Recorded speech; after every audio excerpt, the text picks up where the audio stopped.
বাংলাদেশের সংগ্রামী আমির দেশ জন্মাই জুলাই বিপ্লবের পরবর্তী বাংলাদেশে বিভিন্ন সমস্যামূলক কার্যক্রম সর্বদলীয়ভাবে অব্যাহত আছে। প্রয়োজনীয় সমস্যা শেষে দ্রুত নির্বাচনের জন্য সরকারের উপরে তারা চাপ প্রয়োগ করে রাখছে।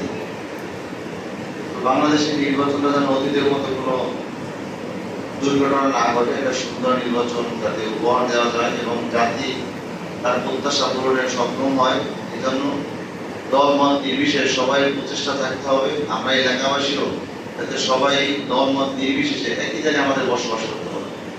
এরকম একটা সুন্দর দেশ, সুন্দর সমাজ, সুন্দর মহল্লা আমরা গড়ে যাতে সবাই একত্রে বসবাস করতে পারি, পরস্পরের হানাহানি না থাকে। যে এই হানাহানি মোহাম্মদপুরে চলতেছে, মোহাম্মদপুরের বিষয় প্রায় জাতীয় পত্রিকা মিডিয়ায় নিউজ হয়, ঈশ্বরগঞ্জের চাঁদাবাজি, এগুলো থেকে যদি আল্লাহ আমাদের পরিত্রাণ দেয়, আমরা সবাই মিলে সেই প্রচেষ্টা করবো। আপনাদেরকে আমরা সাথে চাই, আপনাদের যে কোনো ডাকে আমরা পাশে দাঁড়াবো।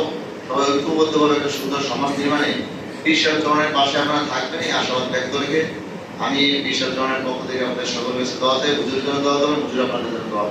হুজুরের প্রতি আপনারা সবাই জানেন, আপনারা সবাই সমর্থন অব্যাহত রাখবেন এবং বৃদ্ধি পাওয়ার জন্য আপনারাও প্রচার চালাবেন ইনশাআল্লাহ।